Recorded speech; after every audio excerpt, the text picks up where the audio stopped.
for putting this together. So, all right. So number 6. My number 6 was Tom Sawyer's Island. Oh yeah. Nice. Yeah. Nice. I mean, number one, I'm a naturally tall person, so even when I was younger and more flexible, I still couldn't fit in any of those little rooms. So this has nothing to do with the books that this island is based upon. And I was trying to be nice. Okay. I was trying to be really nice and focus on the attraction itself, and not the past references of what it occurred. Not whitewashing no fences. I wouldn't try. I'm not woke enough. I still sleep till 5:30 in the afternoon, but no. 5:30 is not the afternoon. I'm going to jump in with Eli. That was the number 6 on my list too, but really only because I've never been there. Oh, wow. Oh, okay. Yeah. I probably should have tried to make an effort, but every time I'm just kind of like, it looks pretty. I've seen walkthroughs on YouTube and stuff. There's nothing that compels me to go over there. Wow. Really? Interesting. Yeah. I'm kind of surprised. I don't know. What compels you to go over there? Well, I guess it's the promise of the unknown, and then you get there, and then you can't wait to get back. Yeah. It's like you look across the water and you see that island, and it's a beautiful backdrop with the Liberty Bell paddling by and everything, and it's like, wow, what awaits me on that island? And you get there, and not a whole lot. It went from the unknown to I should have known. But to be fair, it's more of a play area for children than it is for adults. Kind of like the Boneyard, as we were talking about before. Yeah. So for that reason, my number 6 was the Frontierland Shooting Gallery. I figured you would. Yeah. say that. Yeah. I love it, but it's... You ever seen The Big Lebowski? Yeah.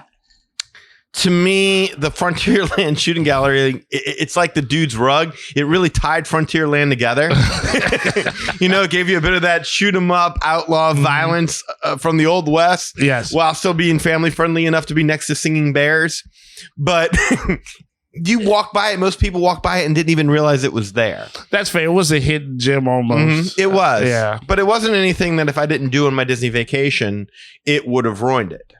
Understood. Right. So that is why I kind of put it at the one I missed the least. But like I said, it did really tie Frontierland together. I really thought you were going with Tom Sawyer as well. But well, okay. So that'll be my number 5 when we get to it. Now, I guess I'll start the next round to explain why I kind of put it a little bit ahead of the Frontierland. But I'll let Kevin have his 6. Yeah. I'm with you. Yeah, I also put Tom Sawyer's Island as well as my number 6. Mm-hmm. And the reason being is, when I was younger, I really, really enjoyed it. Mm-hmm. And as I, progressed through the years, as one does through life, I understand the story. Like, you got to cross the river to get to the island, of course. Yes.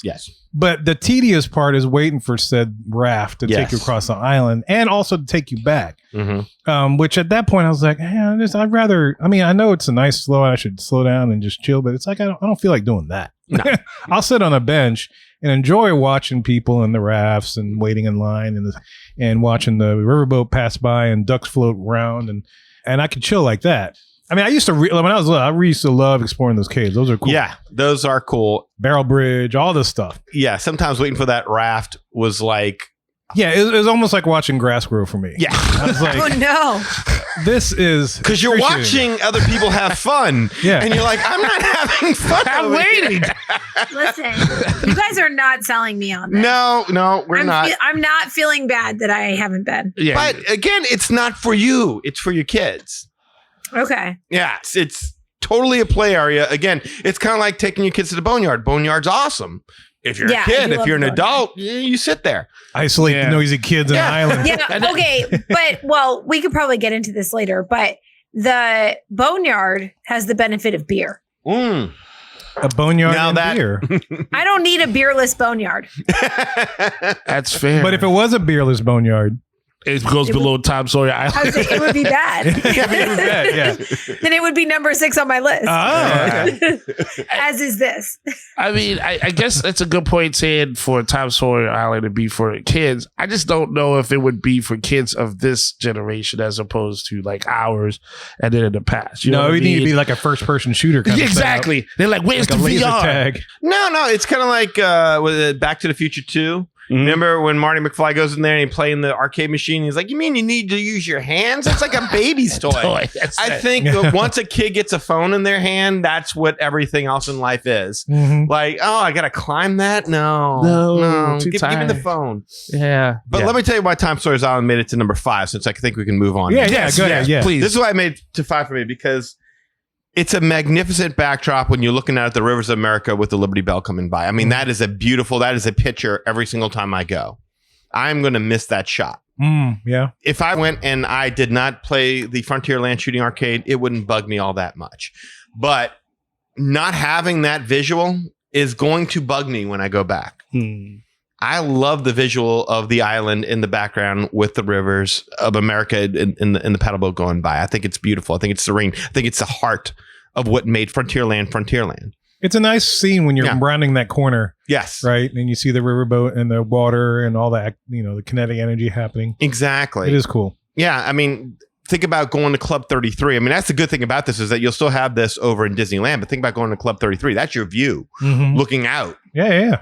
So that's why I put it at 5 for me. Oh, nice. I'll go with my number 5 because this might be a little shocking, but I'm throwing Dinosaur in my number 5.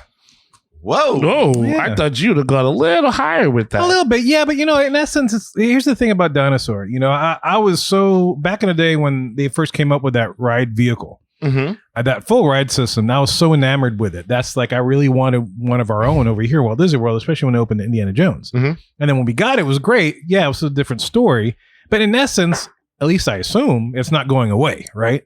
That ride system is still staying. I think. I have no idea.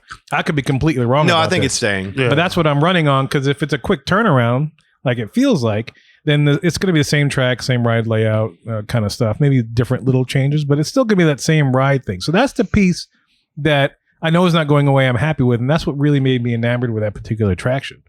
I've said on the show before that Indiana Jones is the better version of that. Sure. And I like it. Sure, I'm going to miss Mrs. Huxtable and Dr. Seeker and that little story and stuff. But to Disney, over the years, they let it fall into some kind of disrepair where it was very hard to see things. And then it's only recently where everything's like now working really well, only because that's like the only game in that area now. And so it just seems really malleable for them just to contort and conform to whatever they need it to be. Yeah. It went from Countdown to Extinction to Dinosaur really quick. And I was just like, well, that kind of turns me off a little bit that they can just easily do that. And of course, we're going to miss the little Bill Nye stuff, which I grew up with. But, Bill Nye, I guess, is not as relevant anymore to the young ones as much as it was when we were our age. A little, but not as much. Not as much, right? Yeah. Because I remember when Bill Nye was all over those parks and stuff. It was great. Yes. Because he had that show. But yeah, the ride system for me is what I really love about Dinosaur. It's not going away, so I'm not going to really miss it much. I'll miss the story a little bit, but hey, I could just listen to it in my car. Yeah, I'm kind of surprised by that because I thought you really did like Dinosaur and all the little hidden details about that ride, the ketchup, mayonnaise, mustard thingy, and obviously I Wallace did. Langham and Felicia Rashad did a great job there. But more than anything else, I've said it before, I'll say it again. I consider it Imagineering malpractice that you have a park that celebrates animals and you've just decided to get rid of dinosaurs. Right. Yeah. I think that is Imagineering malpractice at its finest example. Yeah. Or lack of fineness. No, it's At its core. It's core. Yeah. Dumb idea. Now I'm sure they'll come up with some kind of homage or something like that. But I mean, yeah. You know what the homage will be? They're just going to leave CTX on the back of the Rovers. Yeah, Gedge, you know what CTX used to be? well, isn't Indy after some mythical animal, and that's how they're tying it together? I guess. Yeah, I don't know. something like that. Oh wow. And no, I don't really care about that. I'm with you. I'm not going to miss. It wasn't like this was a great ride. I could give a damn less about the Iguanodon or the Carnotaurus or whatever the hell they were called. But I did enjoy the fact that they had dinosaurs in a park celebrating animals. And I think this further degrades what the animal kingdom was supposed to be. Mm-hmm. Yeah, absolutely. At least they tried with the story, but I mean, they tried. Well, mine was the Boneyard. But, what? You okay? I'm sorry. I just say.